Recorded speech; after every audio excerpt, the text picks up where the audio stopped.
ఆజ్ఞల మార్గమున ఆశ్రయమును ఇచ్చి ఆపత్కాలమున ఆదుకున్నావు.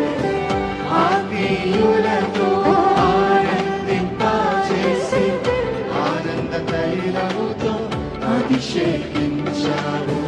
ఆశ తీరా ఆరాధన చేసి అదృష్టమిచ్చింది నీ కృప. ఆశ తీరా ఆరాధన చేసి అదృష్టమిచ్చింది నీ కృప. యేసయ్యా నీ కృప నాకు చాలయ్యా, నీ కృప లేనిదే నేనుండలేనయ్యా. యేసయ్యా నీ కృప నాకు చాలయ్యా, నీ కృప లేనిదే నేనుండలేనయ్యా. యేసయ్యా నీ కృప నాకు చాలయ్యా.